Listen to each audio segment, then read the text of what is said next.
Welcome to the BFit Blueprint Podcast. We're your hosts, Cody Israel and Brad Durham.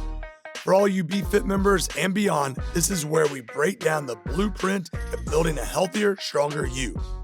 In every episode, we share actionable tips, expert advice, and real stories to inspire you to level up your mind, body, and lifestyle.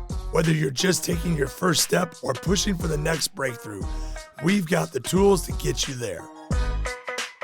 What is up, BFit? Welcome back to the BFit Blueprint, episode 4, where this month we are going to continue on from our conversation last month about the 5 things you need to do every day. This topic this month is going to be solely about sleep, what it is, the benefits of it, the detriments of it, and how to get more of it.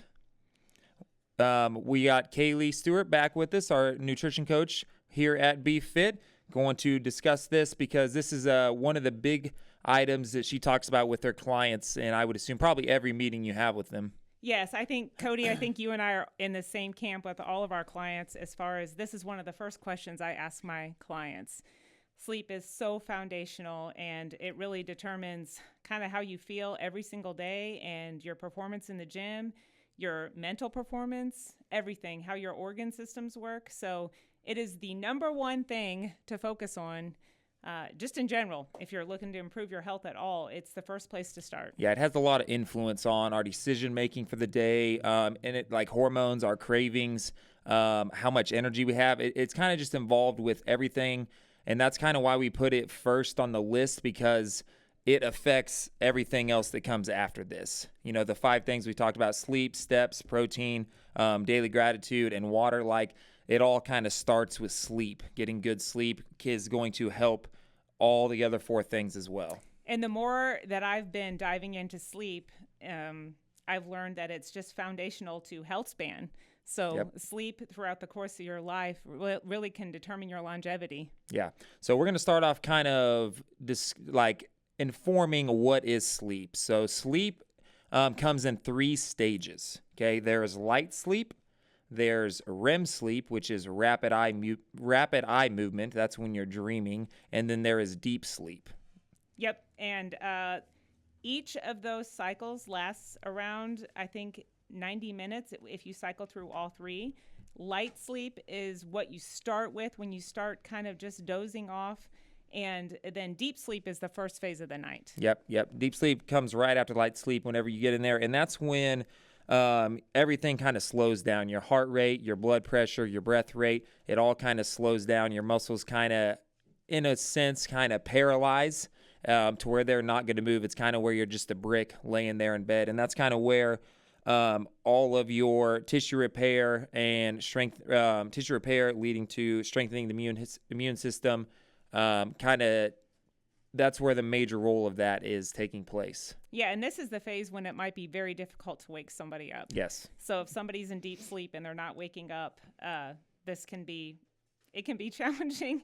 Usually if you're in a light sleep, you might hear a soft noise or a nudge, and that would wake you up. But a deep sleep, you know, like I know my husband can hear the coffee grinder and not even wake up. So oh, wow.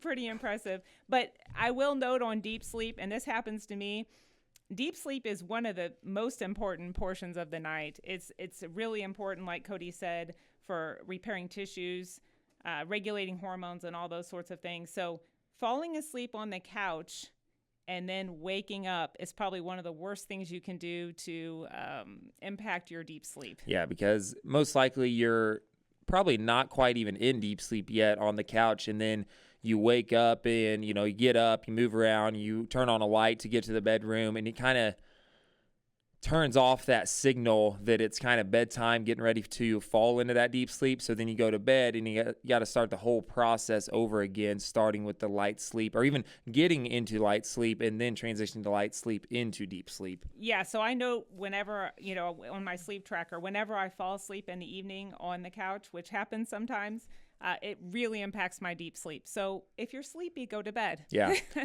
We're looking for deep sleep. And now if you have a watch or something, you're looking for, if you track this, is something you can track, roughly 1.5 to 2 hours of deep sleep per night is going to lead to probably the most optimal results with the tissue repair, the immune health, regulating your hormones and all of that.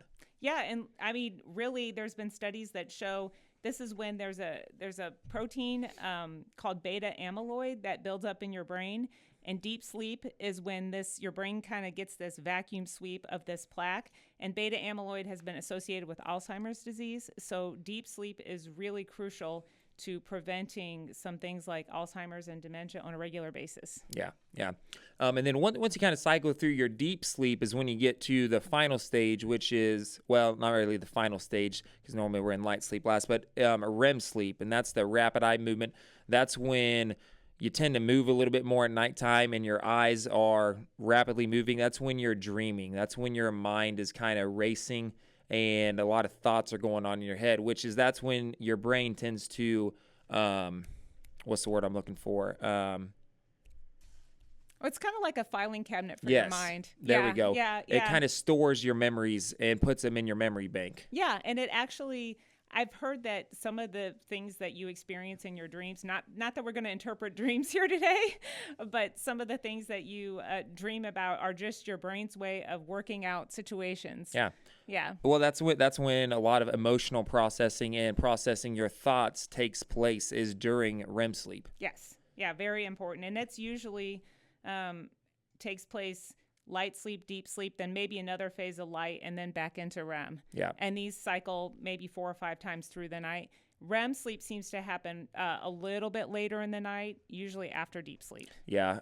And REM sleep usually makes up about 20 to 25% of your sleep time. Yeah. So if you're getting 8 hours of sleep, you should be close to 2 hours of REM sleep in an ideal world. Yeah, maybe a tiny bit less than the deep. Yeah. But yeah.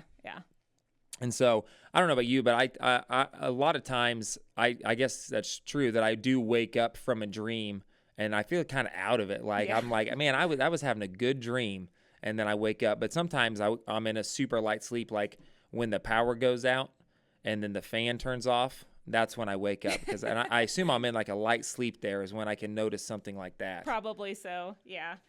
Sometimes when I wake up from the REM sleep, I cannot remember my dreams and wish I could. Yeah. Because I was like, man, that was intense. What was that? And I don't even know, but it was my brain working something out. Or I wake up in the middle of the night and then I try to go back to sleep. I'm like, that was a good dream. Let's try to get back in it. And it never happens. Never can jump back into that dream. Yeah. But so that's kind of the 3 stages of sleep and the importance of each one of them. And they all kind of overlap and play roles with one another. But for the majority, for the most part, deep sleep is where the tissue repair, the immune health, the hormone regulating takes place. The REM sleep is more for the cognitive benefits and emotional and thought processing and where your memories are stored. And they all play a role in like rest and recovery, just a little bit different role in all of them, because light sleep does help with recovery. But if you have a night where it's only light sleep, you're not going to feel nearly as good the next morning. Like you could get 8 hours of light sleep and still feel very exhausted and very tired the next morning. Yeah, absolutely. And usually, I mean, I don't know about you, Cody, but as soon as I wake up, I pretty much know how I slept. Yeah, you can kind of feel it. Definitely. But the BFit Blueprint is brought to you by the Cailie House, where furniture shopping is as comfortable as the pieces you'll find there. With the best selection of furniture and mattresses, they make it easy to love coming home after a long day of crushing your goals. Want to elevate your living space as much as your fitness goals? Head to Riverside and Frederick for a personalized shopping experience you'll actually enjoy at the Cailie House in St. Joseph. Okay, so we're going to move on. So that's what sleep is. We're going to move on to the differing benefits of sleep, because there is a whole host of benefits of sleep. And since we're Jim, we're going to start off with the muscle recovery aspect. So we all know after a hard day's work in the gym, the number one thing that we can do to help recover from that is get some high quality sleep that next night. Yes, definitely. And I don't know, Cody, if you've ever heard, but LeBron James is super dialed in. I recently did hear about this. Yes, so he's like 8 to 12 hours every night. And he takes like 2-hour naps in the middle of the day. Yes. So to perform at the level that he's performing at in the NBA at 40 years old, I mean, why not sleep? And that's the thing, like that, the longevity of him as an athlete to play at that high of a level for 20 years now and still be currently top 3 to 5 player in the NBA is insane at 40 years old. Yeah, so think about his recovery. Yeah, and that's just one example of someone placing importance on their recovery and how big of an impact it can make in their specific sport, let alone just in our day-to-day lives. Yeah, so if that's not inspiration for you. So, if you are an athlete or do like to, perform at a high level in the weight room, prioritizing sleep is the number one thing you can do, because if you're not prioritizing your sleep, your muscles are not getting the rest and recovery, the ability to repair themselves and adapt and build stronger. They're basically just recovering enough to get back to baseline, but they're not having that extended time to adapt and grow stronger for the next time you come back to exercise. It's really important. I mean, you really have to make it a priority. And that's like what we talked about last time, is just that sleep opportunity. If you know you're going to get up early, try to get to bed early. And there is also the idea of, trying to keep a very consistent sleep time and wake time. And we'll, dive into that a little bit more. We know that can't always be the case. But as far as just from a tissue repair, recovery, it's definitely key. Yeah, and especially athletes, and I would even wrap like high performers, like entrepreneurs and people outside of the gym. Like, those people are the ones that tend to underestimate how much sleep they need, or overestimate how much sleep they get. They tend to be like, whether it's consciously or unconsciously, like thinking that they don't need as much sleep as they actually do. Absolutely. And that could be from, they're probably mentally tough people. Like, to be an athlete, you have to be mentally tough. To be high performing at anything, you have to be mentally tough. So it's kind of like the mentality of I'll sleep when I'm dead. But that's looking at the importance of sleep and weighing the risk versus reward of less sleep. It's probably not worth it. If you don't snooze, you lose. Yeah. How about that? Yeah. I like that. I like that. But so that's the benefits, or the helpful aspect of getting more sleep in the gym. But just in our day-to-day life, getting more sleep is going to create a less stressful day for you. Yeah, I mean, and I know sometimes stress and sleep can go hand in hand. Yeah. So it's kind of, are you not sleeping because you're stressed? Are you stressed because you're not sleeping? It's kind of both. So one of the best ways to cope with stress is to exercise and get in the gym. It can be a great stress reliever. I know it is for me personally. And if you haven't experienced that, keep trying, because exercise is just a great way to relieve stress. Yeah. And there is a fine line of, exercise and then too much exercise when it comes to sleep. There's a recent meta-analysis study that came out here in 2025 when they tested the impacts of different types of exercise in regards to sleep. And, most of them positively impacted sleep. They all kind of helped sleep scores, but the number one type of exercise that helped sleep was strength training alone. Yeah, that was really interesting. Yeah, and that was a study done on older adults, which older adults, there's a high percentage of suffer from, lack of sleep and insomnia, and then the changes that just 3 times a week exercise, strength training can make is huge. So yeah, I thought that study was super interesting too. Yeah, and then.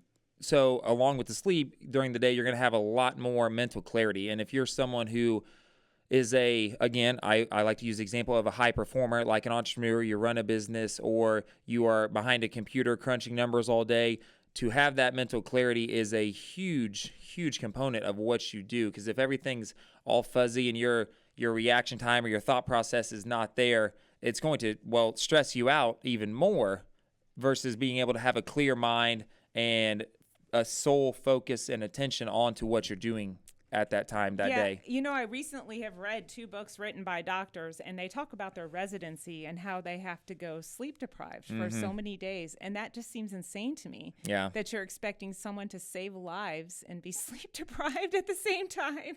Yeah. And that's just the whole, and I'll admit, that's a whole nother level that I haven't experienced. And I can't really say I want to experience that, but I can't relate. if you are a surgeon and are Or a pilot. I mean, and performing, a 12-hour surgery or on a long nonstop flight where you need to be focused and attentive that whole time under high stress situation. I mean, I could understand that, but that is definitely not something you want to do on a regular basis. No, and just like we said, it's a filing cabinet for your mind. When your brain regenerates, your body rests, your brain rests. So it's really important to be top of your game, and no matter what you're trying to do, your work, your parenting, your strength gains, all of it. Yeah. And then it is also great for just overall like insulin resistance, which that is just how much, like how well your body's going to use the sugars and carbohydrates and that you consume throughout the day in your diet, which I think this also goes hand in hand with the strength training. Going back to that study, the more muscle you have on your body, the higher insulin resistance you're going to have, the more easy your body is going to be able to absorb and use the insulin in your body, which low levels of insulin resistance is correlated with low levels of sleep. Yeah. So being able to use insulin very efficiently is going to help increase your sleep. Yeah, and I've heard that even one night of partial sleep deprivation increases insulin resistance. Yeah. So yeah. So basically, more muscle mass you have is going to help with your insulin resistance, which is going to help your sleep. Absolutely. So that's basically what it boils down to. So any other thing you want to mention on the benefits of sleep? I mean, just overall energy level. Yeah. I mean, you can talk about, just how you feel every day, waking up and having the energy to go about your day and not feeling groggy when you wake up, not needing an energy drink in the afternoon or whatever it may be. Yep. So now we kind of talked about the benefits, and the detriments kind of go with it, but there's some other things that go along with it, because sleep loss is basically correlated with the majority of negative things that happen in healthcare, like type 2 diabetes, Alzheimer's, cardiovascular disease. Lack of sleep or sleep deprivation is correlated with every single one of these things. It is, yeah. And sleep is a natural biological process. And if you're not sleeping, your body's trying to tell you something. So if you're not sleeping well, take that as like a warning light. Yeah. There's something's wrong. Yeah, because ideally we should be functioning to where when it gets dark outside or starts to get dark outside, we start to wind down, and we should ideally go to bed shortly thereafter that it gets dark outside. Yeah, I mean, there is this idea of, I think I see this in my mom. She's more of a night owl, so her length of sleep and wake time is a little bit different than mine. I've always been an early bird, somebody that wants to go to bed early and wake up early, but there are people out there that function a little bit differently. But if you have a job that forces you to be up at a certain time and you're a night owl, you may have to try to switch your clock a little bit. I think that can probably be done. I think with enough practice and enough time doing it. Enough intention. Yeah, because even before I started here at BFit, like I never got up before 7 a.m., 8 a.m. And then when I first started here, I had 3 months of 4 days a week getting up at 4 o'clock to be here in the morning. And then lo and behold, it's much easier to get up that early once you get used to it. Yeah, your body adapts. Yeah. So we are just very adaptable. We are well-oiled machines that are very adaptable to what we give it. Yes, we definitely are. And sleep has evolved negatively, I think. I've seen it quite a bit actually in my lifetime. There's been a lot of studies that say that more people than ever have disordered sleep. And I think a lot of it has to do with probably devices and increase in things like sleep apnea and yeah, I think that is a hard one for people to understand and grasp, because technology is such a big part of our lives now that in order to get good sleep, you kind of have to put that down and separate yourself from the online social world, whether it be you're on a social network or just maybe even you're reading on your phone, but that light that your phone is emitting is sending your brain a signal to, hey, it's not time for sleep yet. Yes. It disrupts the natural release of melatonin in your body, which melatonin is the hormone that tells you that it's time for bed, that it's time to go to sleep. The sleep process. Yeah. So, that kind of goes back to, in the last episode, we talked about the 3-2-1 rule, like 3 hours before bed, eating your last meal, 2 hours before bed, taking your last few drinks, taking your pills, and then 1 hour before bed, you're cutting off all, cell phones, devices, stuff like that, and going by like natural light that you have, or at least low level lighting in the house. Yeah, and some of what we're looking at on our devices can kind of raise your cortisol, raise your stress level, raise your, your brain activity if you're thinking about watching a video or bad news or stressful news or a stressful post. You're scrolling through social media. There's bound to be something on there that, you don't agree with, and, you get your blood boiling, and just, that's just going to slow down the process of getting into sleep. It was a lot easier when I was a kid, and basically after 10:30 there was nothing to do, just time to go to bed. The BFit Blueprint is brought to you by Bratton Dental Company, where your smile is our priority. At Bratton Dental, we combine state-of-the-art technology with personalized care to give you the confidence you deserve. From routine cleanings to advanced cosmetic and restorative treatments, our expert team is here to help every step of the way. Ready to love your smile? Visit BrattonDentalCo.com today and schedule your appointment. Bratton Dental Company, bringing life to your smile. Yep. And then, sleep detriments, especially for someone who's trying to lose weight. So say you are someone that lifts in the gym, but you don't get good quality sleep. If you're someone that's trying to lose weight, lack of sleep actually causes more muscle loss and a calorie deficit than getting the optimal amount of sleep, given like the same calorie deficit. And it impacts your hunger hormones. It makes you, like we've talked about before, if your body is going to be searching for energy somehow. So usually you crave more food and more carbohydrates. Your body, tissues, and muscles aren't able to grow and repair in those deep phases of sleep. Lack of sleep can just affect your hormones, leptin and ghrelin, like you said there. And then, so basically it's less sleep equals less weight loss and more muscle loss. Yeah. It kind of, again, just to put it simple. And now I'm not saying that's in every scenario, but the majority of the time, that's what's going to happen if you don't have your priorities in line. It increases your risk for injury as well. Oh, yeah. Well, and then another thing is your immune system is severely disrupted whenever you have a lack of sleep. I remember one of the last times that I've gotten like very, very sick. I slept horrible the night before, and then I was like, oh, I'm up. I might as well go work out. And so I came and worked out at 5 a.m.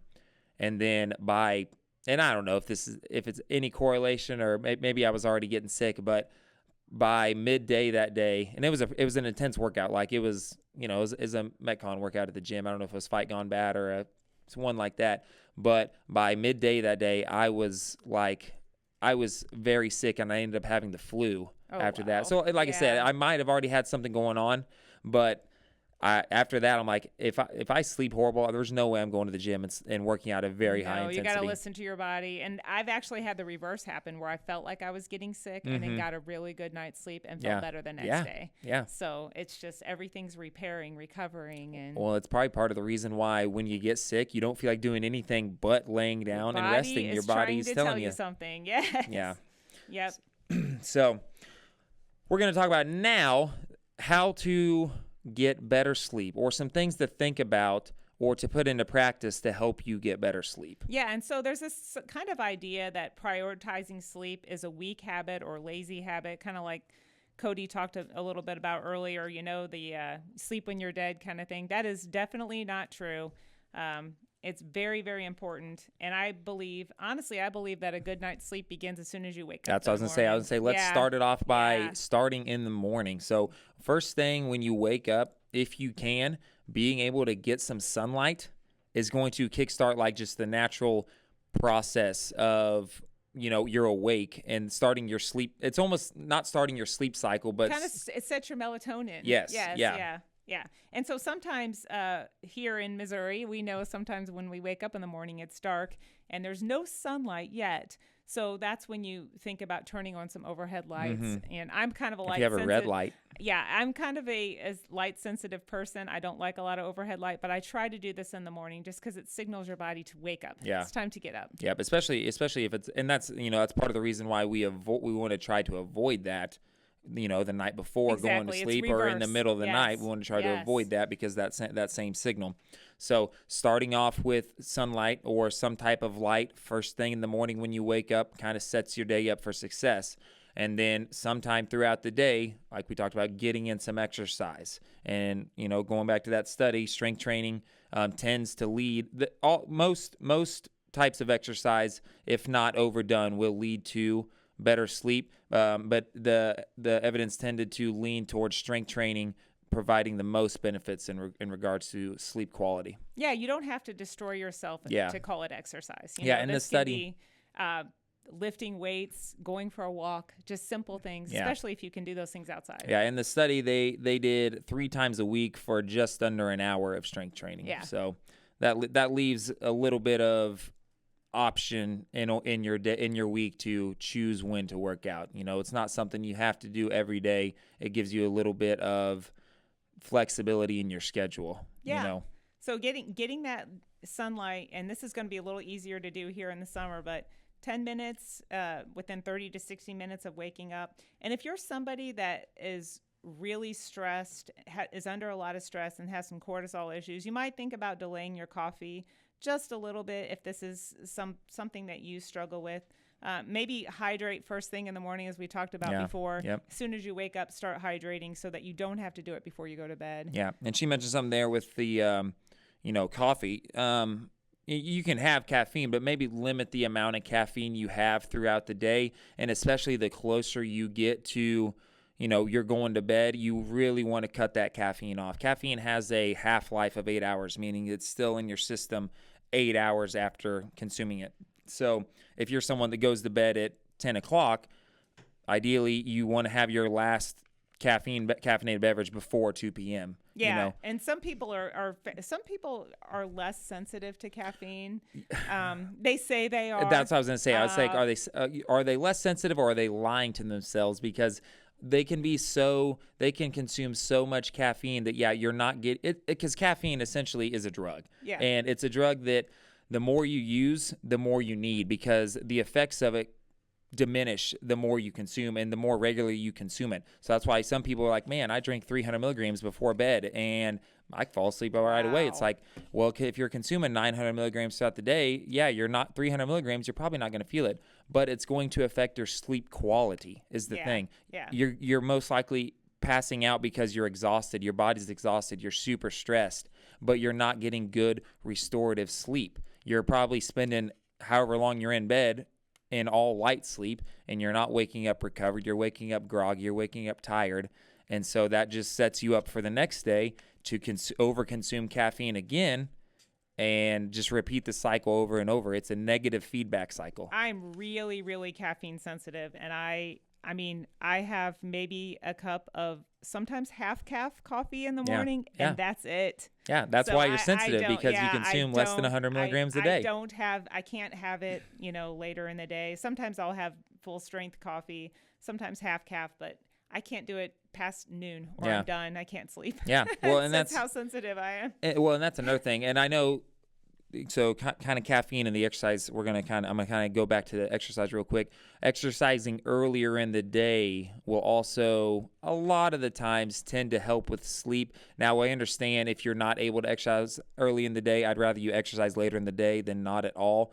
But, a high-intensity exercise session later in the day can sometimes also negatively affect your sleep cycle that night. I think we've both had this experience where, you might do a workout, 4:30, really hard, tough Metcon, and I just feel exhausted, and so exhausted that I don't even sleep very well. Well, one of the number one like symptom of overtraining is your sleep is disrupted, and just a lack of sleep. You're not able to sleep. It's not restful sleep. So that could be part of it. Overtraining in a short stint like that, causing in that evening less sleep time. So just something to think about. Now, if you are someone that doesn't have to get up early and can work out later in the evening and fall asleep fine, I would not change what you do. Like I said, I would rather you get in the gym and exercise than not at all. Well, I mean, just know your body. So, you know, most of the time I can tell you if a workout that I'm currently about to do is going to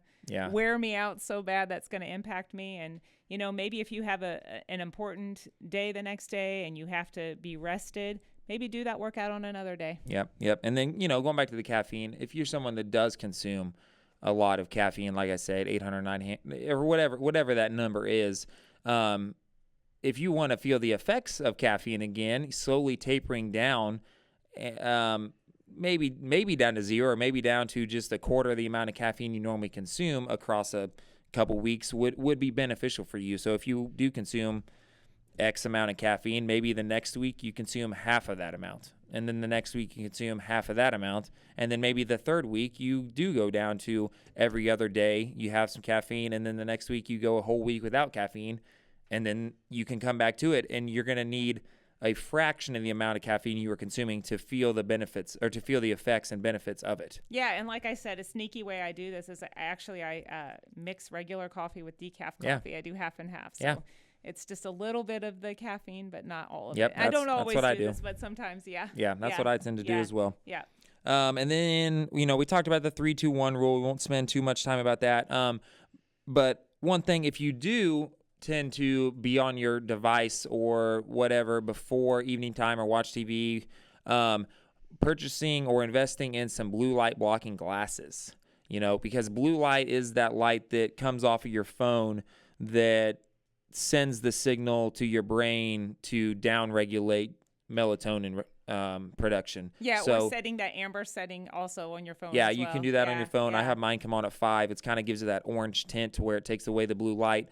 That can help keep that from happening and allow melatonin production to happen a little bit more easily. Obviously, the best thing for that would be to not be on your device or TV altogether, but that would be the next best thing if you are working towards that, would be to purchase some blue light blocking glasses. Yeah, and sometimes just with your regular glasses, they can put a blue light. Mine have a blue light coating on them. Yeah, and they just look, it just looks normal. Like you can buy ones that are tinted orange that really work, but you can buy ones that look like normal glasses and don't have a tint to them at all. Yeah, and while we're talking about also thinking about devices that track our sleep.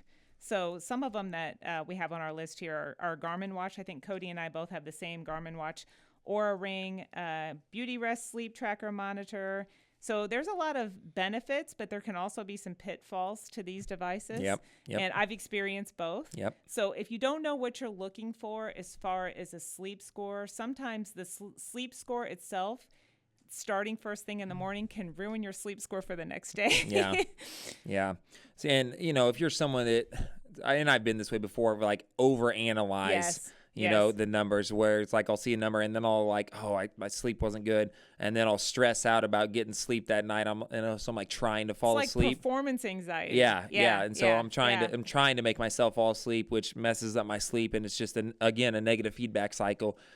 So if you know you can handle numbers and be like, okay, that's just... It's just like a scale. It's just measuring down. Yeah. And so if you're able to just look at them like, okay, my sleep, use it as a tool to be... So if it's, you know, be like, okay, my sleep was very poor last night, let me adjust my workout for the day. Yeah, adjust your lifestyle. And sometimes, and I have actually had to do this, I was getting so stressed out by my sleep score that I was laying in bed at night thinking about what my sleep score was going to be the next day. So sometimes you just have to take that device off and take a break from it. Yeah. If you become so fixated on it, you have to just kind of know your limitations. Yeah. But don't let the watch tell you how you feel, which I've been guilty of that as well. You know, we have this, Cody and I were talking, I have this body battery rating on my watch, and I'm like, oh my gosh, my body battery is only 44%. So then in my mind, I'm thinking, I can't do all the things I need to do. So sometimes, you know, it's a device that can measure, but just don't let it dictate your day always, and sometimes it's super accurate, and sometimes you'll know if you had a bad night's sleep, and if you get a low sleep score, you will know. But once again, just modifying your lifestyle and putting some of these habits into play to improve it. Yep. The BFit Blueprint is sponsored by Precision Metalworks. Attention, makers, creators, and doers. When precision is key, you need a partner you can trust. That's where Precision Metalworks comes in. With decades of experience crafting high-quality custom metal components, they bring your vision to life with precision engineering, unbeatable craftsmanship, and a commitment to excellence. Whether you're in aerospace, automotive, or looking for that one-of-a-kind custom project, they've got the tools and experience to get it done the right way the first time.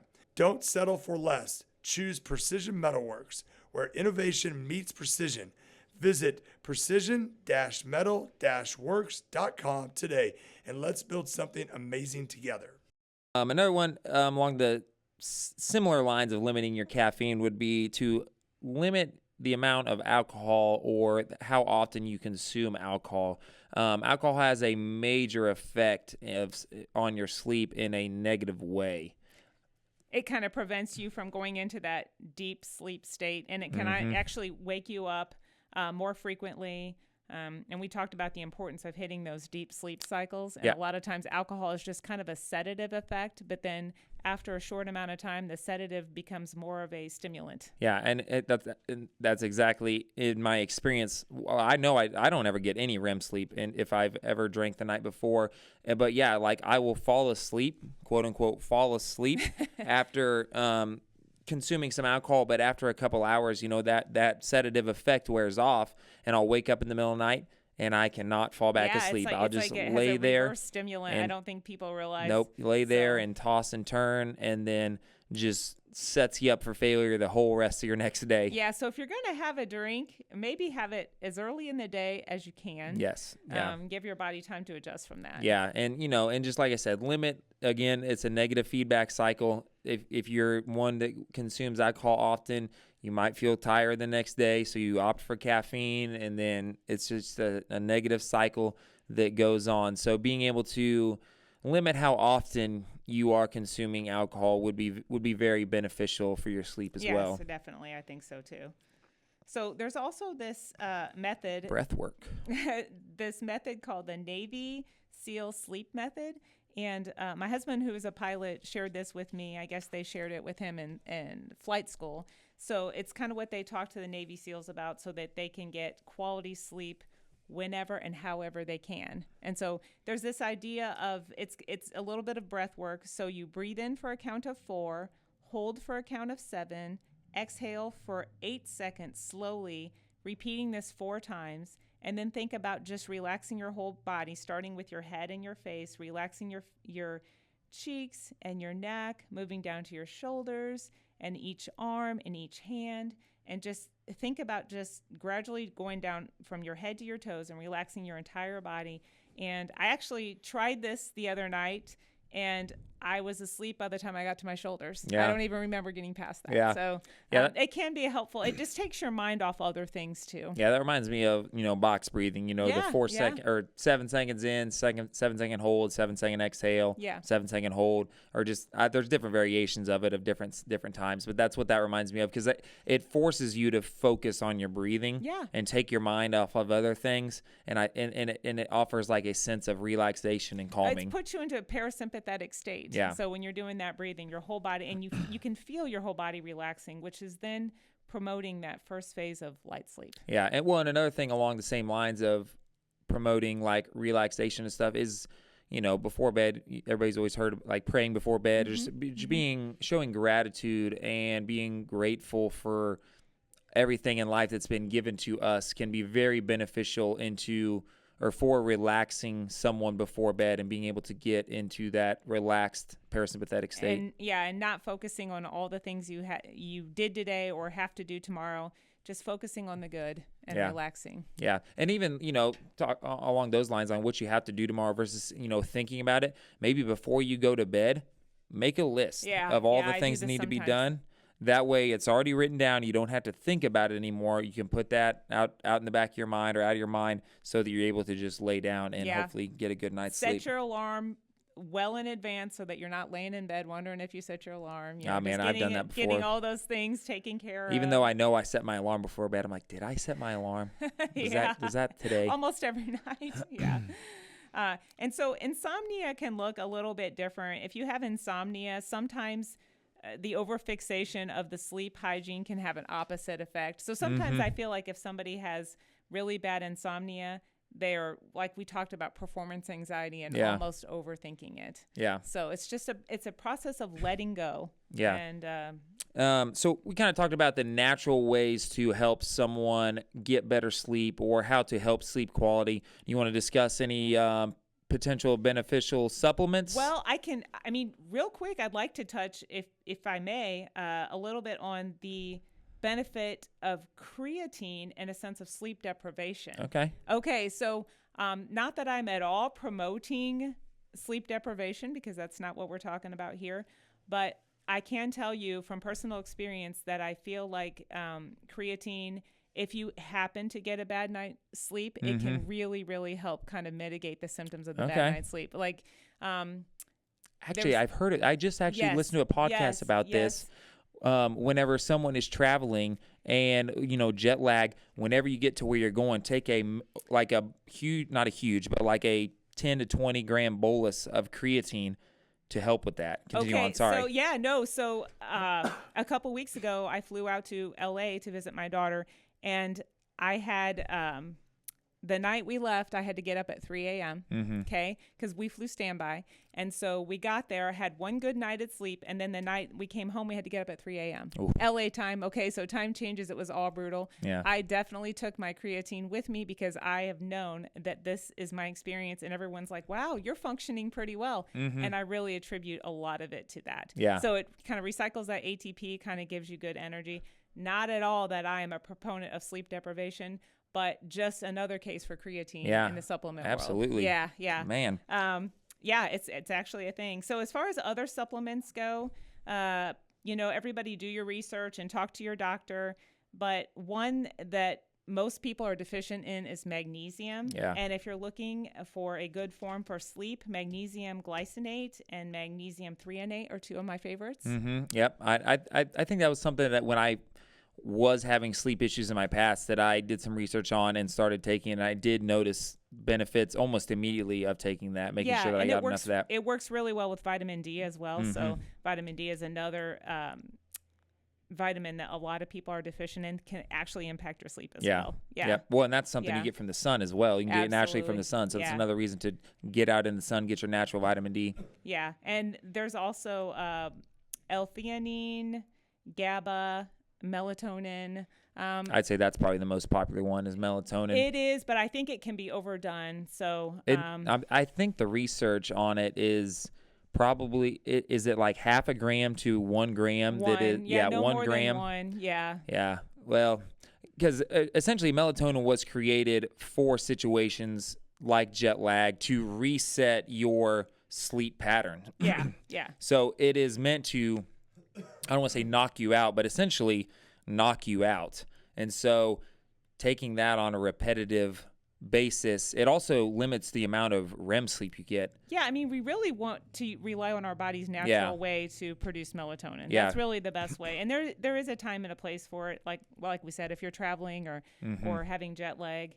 But yeah, I don't know that it's a great idea to take it all the time. It is a hormone, and it's not something you're working with a doctor on, so you do need to be careful with that. Yep. And I use it I use it once or twice a week whenever my schedule kind of changes here at the gym. Whenever I go from getting up, mid-morning 7 or so to getting up at 4, and I have to go to bed a little bit earlier. Like, okay, let me get in this cycle. I'm going to take a dose of melatonin this night. And then I'm usually good to go. But that's a case of jet lag, yeah, right? So essentially, like if you're not hitting your normal sleep window, that's jet lag, whether you're traveling or not. Yeah, and that's something we didn't discuss earlier on stuff to help promote sleep is repetitive sleep patterns. Yes, going to bed very consistent. and going to bed and waking up at the same times every day or as close as you can get every day is going to set you up into, like, your body's going to know. Your body's going to adapt and know that it's time for bed, because this is the time I always go to bed. Yeah, and I get it, everybody. This might sound boring, but yes, going to bed at the same time on the weekends as you do during the week, it's really going to benefit your overall health and your sleep patterns and we know life happens and jobs happen. Absolutely. But these are just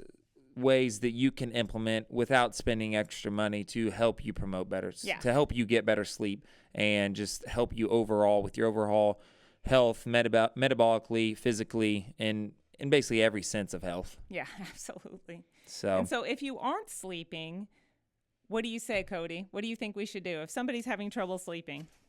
Oh man, I think the first thing, just because of just the times we live in, I would probably just ask them first about their caffeine intake. Yeah. I think that's a major thing that you see more and more, just the amount of energy drinks, the amount of coffee and stuff that is just pushed on everybody. All day long. Yeah, all day long. Yeah. I that's probably my first question to someone. That's probably where I start. Yeah. Where do you normally start with your clients? Well, I guess a lot of it depends on their age group. So Yeah. like if you're a woman in your 40s, nearing perimenopause, you can definitely have a lot of sleep disturbances. And that's when we might have to look into getting hormones tested and seeing where we're at with that. Even thyroid function. So if you're struggling with hyperthyroidism, that can really impact your sleep. Yeah. And hypothyroidism. So if you're not sleeping well, honestly, this should be one of the first things your doctor asks you, because it's so foundational to health. So this needs to be something you should correspond with your doctor. How are you sleeping on a regular basis? I guess what I ask people here, I ask them about their caffeine intake, and then I kind of know what they do exercise-wise, but I normally talk to them about the amount and the intensity of their exercise. Yeah. Because, like I said earlier, like overtraining, the number one symptom of overtraining is your sleep disturbances and your lack of being able to sleep. That's for sure. And I also see a good amount of poor sleep hygiene. A lot of people have to sleep with the TV on. And so, people laying in bed watching TV as they go to bed, I think that can be detrimental, because then they wake up and have to turn that TV off. Yeah. So just some kind of hormones, sleep hygiene, kind of like all the things we talked about today, caffeine, alcohol. Yeah, I thought you were going to say sleeping with a fan on. I'm like, I sleep with a fan on. I can't not sleep with the fan on. No, the fan's fine. The TV, maybe not so good. Need that white noise. Yeah. But I think that pretty much sums up the topic of sleep and everything about sleep and why you should strive to get more sleep. So that is number 1 for our 5 things to do every day. Next month, we will come back to you with our second topic, and it might be a combination of 2 of the things, just so we can spend a little bit more time on the nutrition side of things. Yeah, so this is definitely number 1 priority for everybody. Yeah, that's why we thought it needed its sole podcast. So we will be back to you in May. If you would, please like, subscribe, share, and review on whatever platform you listen to. We are on Spotify, YouTube, and Apple Podcasts under the BFit Blueprint. Thank you, guys. We'll catch you next month. Thank you. Thanks so much for listening to the BFit Blueprint podcast. If you would, please subscribe, like, comment, and share on Spotify, Apple, or YouTube, or whichever platform it is that you listen to the BFit Blueprint podcast.